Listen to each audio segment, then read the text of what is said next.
Okay. So next question is random flip matrix. So what will be provided? Will be provided number of rows and number of columns for a 2D binary matrix where initially all the values are 0. So for example, we have given over here, take an example. So we have given 2, 3. So our rows are 2 and columns are 3. So our matrix would look like this.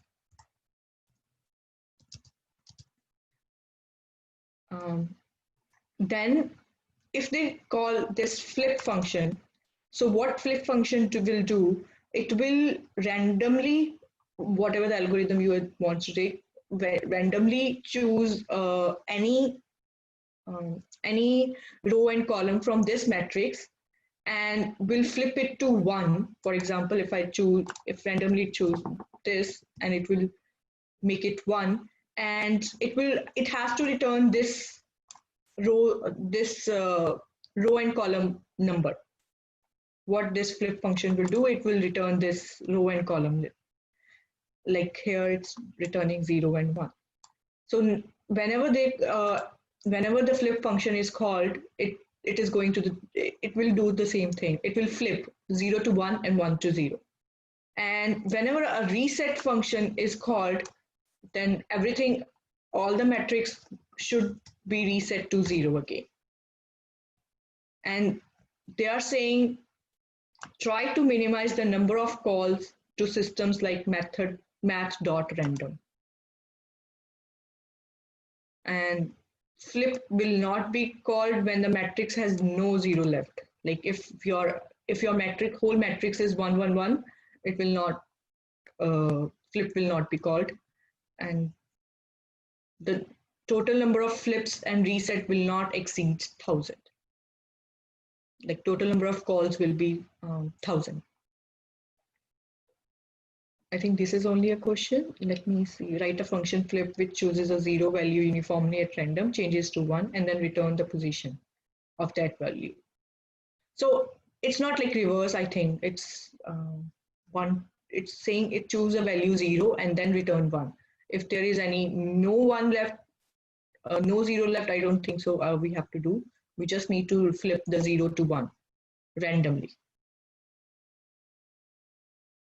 And we need to return those row and column ID. Yeah. So is the question is understand, everyone understand this question? Yes. So any thoughts comes? I think we need to come up with some data structure over here. Seems like, yeah.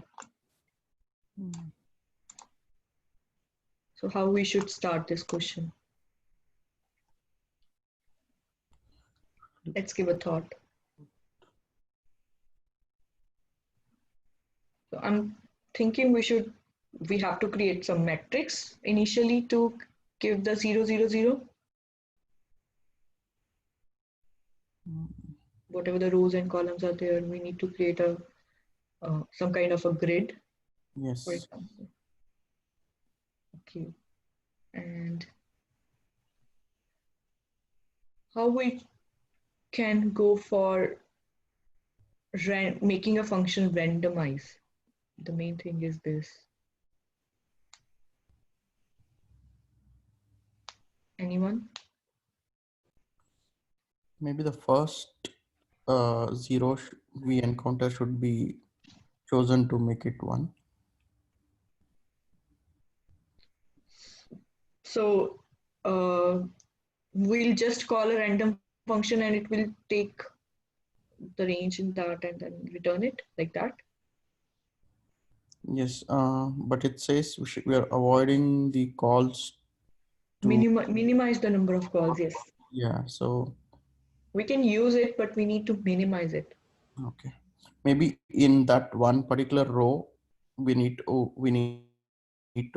do a math plot random only on that one particular row. Particular row means? When you're when you're traversing from one row to another, maybe in the first row, just try to find a random number which is 0, and then minimize that, and then flip that to 1. I mean, that's my thinking. So let me ask like a few questions here. Okay, are we given that in what format, what data structure we will use to store this matrix? No, they didn't. It is not given. Okay, so No. so essentially it might not be 2D array. Yeah, it's written that 2D binary matrix. It's a 2D binary matrix, but you can also represent the 2D binary matrix using single array of size m cross n. Can you do that? For example, Let's say like if your m is, take an example, if your m is 2, okay, sorry, n is 3, M is 3. and n is 3, Okay. and your m is 2. Okay. So if you represent this like the way you did it, like there are 3 rows, 0, 0, 0. We have n is number of rows. Okay. Yeah. So it is 0, 0, 0. Yeah, 0, 0, 0. And then again, like repeat. I think number of rows is 3 and number of columns is 2. Yeah. 0 and 0. Yeah. Now, so this is a kind of 2D array.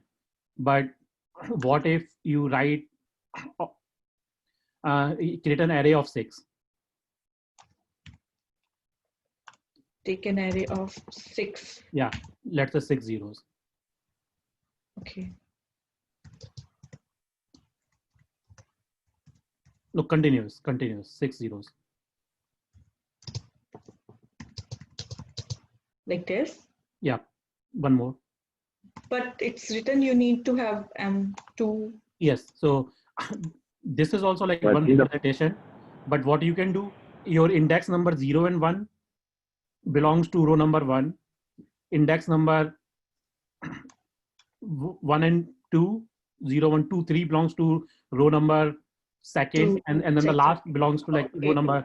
Okay, so we are given that, okay, there are like certain rows, certain columns, but it doesn't necessarily mean that we have to use a 2D array to represent this. Okay. Yeah. I think we did the similar formula other day, length into n plus m. Like what is the length? Like length with number of elements are, I think, n into n.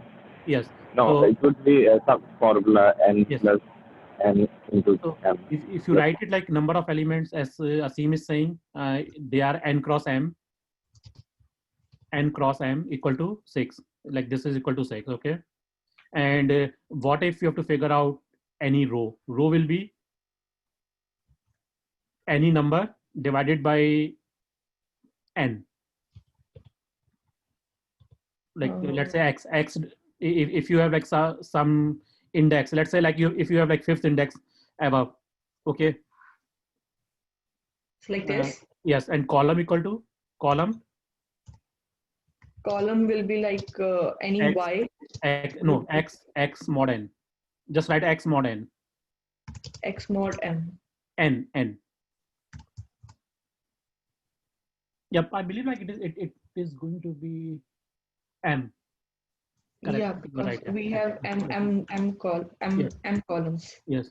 So if you take a look at the previous example, where we have represented on line number 22. Okay, on line number 22, what about like 5th index in this array? 5th index on line number 22 correspond to last index on line number 21, right? Yes. Okay, the last index on line number 21. So if you apply the, and which is 0, 1, 2, 2, 1, right? In terms of 2D matrix, it's 2, 1. Yeah, it's a 2 and 1. Yeah. 1. Okay. Now, if you apply the same formula, which is given down there, does it? Here, okay. If x is 5. 5 divided by n is 3. we'll be having 1. But we'll be having 1. Yes, so maybe this formula, what I'm saying is like not I correct. think that it should be reversed. No, it should be M. I guess it should be M, column, number of columns. Yep. And then It's 2 columns, 2 and then should it will be give you 2, and then here it should be then N. yeah, no M. It should be M, because we are thinking in terms of number of columns. Okay, always.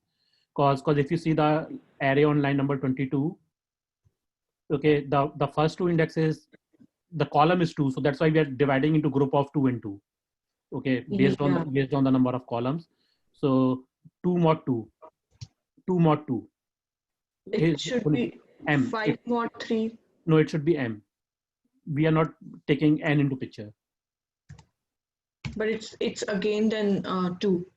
It should be 1. Hey Sonia, like if you correct the formula, Yeah, it should be, yeah. Sorry. Yes, it's mod. I'll correct it. okay. Yep. So it is always going to be in terms of M, because the first M elements belong to row number 1. Next set of M elements belong to row number 2. Okay, and so on. So this is the formula that we get. If we represent this matrix as single dimensional array, okay, can we do better? What if we represent this matrix as hash map? So in hash map, then so if, for example, our total we have 6 elements, so we need each index will be our ID, I would say, like a key. Yes, keys are 0 to 5, right? Yeah, 0 to 5. Yeah, they are always going to be N cross M indexes. Yeah, so keys would be like N cross M. 0 to N cross N minus 1. That should be the range. 0 to N cross M minus 1. That should be the range for our keys. Keys, okay. Yes. Yep. Now, if we take a hash map, okay, empty hash map. Yeah. Assume like we have an empty hash map or something. Okay. Yeah. Then, if it is empty, we can combine. Like we have to combine keys and map together. Okay, because based on the keys, we know like how many keys are currently set as 0. Okay, so initially when we start, we have N cross M keys set as 0, right? So now initially, if I'll say I'll create my map, initially my N cross M, whatever no, map is empty. Map is empty. Yes. Okay, and write the total keys here. Maybe instead of map, write the total keys. Total keys are 5, like 6, 0 to 5, I suppose. Yeah, like total keys, whatever. Just replace it with total keys. Okay. No, that key, total key. Keys. Yeah, okay, and this should be in the starting 6. It's not a map. It's just a number. Okay. Okay. It's 6 to start with for this example. Okay. Okay. So what this gives us, it gives us the information that, okay, if we are representing this matrix by a map, okay, and total keys are 6, indicating that we can assume that, okay, number 6, all the locations are set as empty. They are like not flipped, right? If we have to find a random number now, okay, based on this range, which is 0 to 6, is it easy to find a random number or not, as compared to if we create a 2D array? Yeah, this would be easy because okay, so let's say like we got a random number 3. Some random number. Random is, let's say, 3. Okay, then what we will do, we will try to figure out, again, like I'm not very sure like how to do this problem, like approach this problem, because I haven't tried this myself. I was just thinking about it, like looking at like one of the solution. Okay, but this is the idea. Okay, sorry, I cannot like take it further. I was not even prepared. Okay, So so thank you so much, yeah, Gaurav. so I believe like this is the idea. Um, Basically, where instead of representing that as a 2D matrix, if you represent that as think that as a single array, okay, it should be easy to calculate the random number. Okay, you don't need to call random multiple times. That's what they are saying. Because if you represent that as a 2D array, then you have to call the random on row first and then the random on the column first, in like nest. Okay, 2 times. But here what you will do, like we will call random only 1 time, and then based on the formula above, n cross m equal to 6, and then how to figure out the row and column, Yes. it should be very easy to map it to a certain location in 2D matrix. Okay, now Yeah. now the goal here is, after we figure out a random, okay, what should be the size of our keys? The size of our keys will decrease. Yeah, it should decrease. Yeah, that's what I was going to say, because then otherwise it there is a chance that it will be more repetition. Yeah, more repetition. But Yeah. but the only thing that I'm missing right now here is how to map this 3 to whatever the total keys are. Okay, in the start, total keys are 6. So let's say range will be 0 to 5. So random between 0 to 5 is whatever we get. Okay, next time when we have to get the random, we know the total keys are now 5. So we have to get a random between 0 to 4. Mm-hmm. Okay, so even if let's say there's some random function which might give us the same result again, Yes. okay, but if we decrease the range, okay, we are guaranteed that like the last index is excluded. Okay, Yes.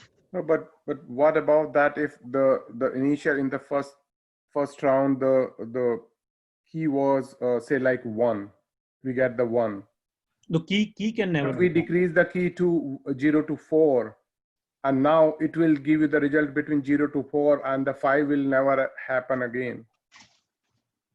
Yep, so that's what I'm saying. Like I'm missing like how to approach this problem. I'm not pretty sure about it.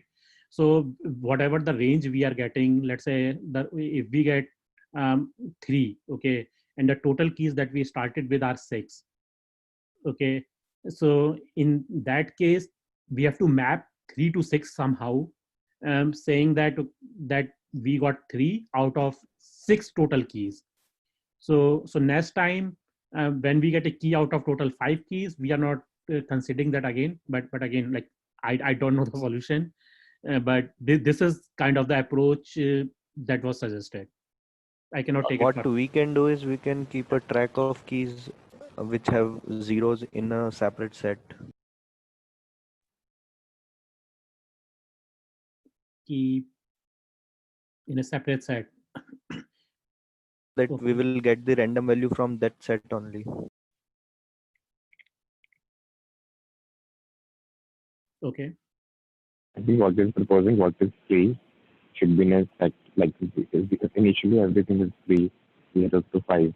Then do some random on that set, take some key and mark it as used. And then again keep on doing, if something key we have to remove, and then again put it back. That's what I think I understood. Like all the free keys, initially everything is free. And Can when I you use suggest it, something, put it. guys? Because I think everybody is like, I think nobody has prepared it, so I will give you the idea a little bit. Sure. That sounds Sure. better. Yeah. Yeah. Thank you. Yeah, no problem. I hope I'm audible. So why we are going to, like, from 2D we map to 1D, which was a big jump, and which also gives me now a way that I can generate any number, for example, between 1 to 6, right? So just by rolling my dice once, or let's say like calling my random number once, I can exactly point which element is going to be selected, right? We will flip that one. What we can do, if there was no restriction to call random number multiple times, I would have kept a mark that, hey, continue calling our random number again and again. if I get the same guy again, just ignore, again call, right? There will be some day where I will get someone else, and our choice is still random. If you think about it, choice is fair, like nobody is being penalized or in any way. Yep. So that is pretty clear, right? So that would have been my first approach if I was not asked that try to minimize the call to random. But it is asked, no, don't call random many times because of some reason. So what we have to do now, the guy who got flipped, suppose that was guy number 3. So what we can do now, if we still keep calling random number between 1 to 5, for example, or 1 to 6, for example, I will get 3 for sure, right? What You if we, mean like second time? yeah, Okay. Yeah, or maybe like you know now only 5 candidates are good. So it's a very well-known problem. Like you can look at reservoir sampling plus Fisher-Yates algorithm, simpler version of that. What they do, they try to move the guy who just got selected to the end of the array, and you swap that guy from end to that position which we just selected in the previous attempt. So now you know that if you do that mapping somehow, and you are already talking about maps, so I'm just giving you why map will be used. Forget about that now, how to map, but somehow you will swap these two guys. So number 3 will get swapped with number 6 or whatever was the last guy. Now you have 5 candidates. So now when you will call a random, suppose you got any number, you will get between 1 to 5 only, right? And 6 was that guy who was already selected. So your mapping is still working. Don't think how you will map. Just think somehow you swap those two guys. Does that make sense so far? Yep, that makes sense. So that is the process of swapping, is giving you an idea that whoever got selected, throw him into the right side of it and start cutting from right side. Like those guys are not part of your problem now anymore. So now your every time your random numbers, the range is decreasing by 1. Things are still fair, and you are able to select it. And to do that, now how you will do swapping? Either you could create an array, but since we are using map, I can just say, hey, if somebody asks for 3, I have swapped him with 6. So can you maintain that map somehow? So it will be faster. I mean, that's the gist of this approach. Makes sense. So Roger, if I understand it correctly, so with this approach, it will always be 1, the random call? Oh yeah. Yes. Yep. Okay, got it. And then, just to clarify, like we are performing a random on a range, and then we are swapping it by the last element. Okay, so we exclude it next time and we reduce the range by 1. That's right, Roger? right. Yeah, Right. I think this would be more, if I visualize it better, let's put all the numbers in an array. That initially 0 map to 0, 1 map to 1, 2 map to 2, 3, 5 map to 5. And you call the random number, it gets 3. So at 3 position, move 3 to 5th position and 5 will come to 3. And now reduce your range of calling random from 0 to 4. Yes. Now the question is like, if Roger, if you want to continue, how to perform that mapping? No, yeah, once you get another 0 to 4, let's say this time I get again 3. So now at 3, I have 5. I can use it 5. And Yes, makes sense.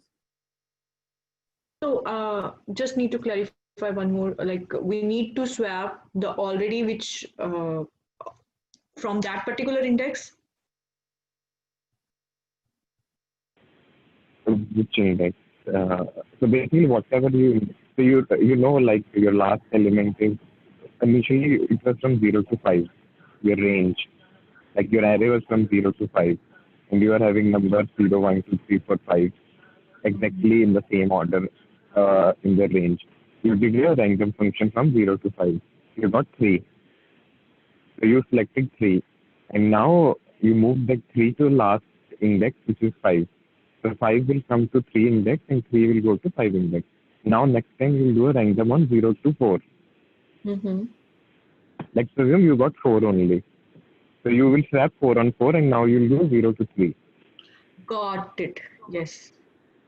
Yes. And then, and so what we'll be storing at that particular, so after swapping in the map, what we'll be storing? So that at that particular index, what was our row and column before? No.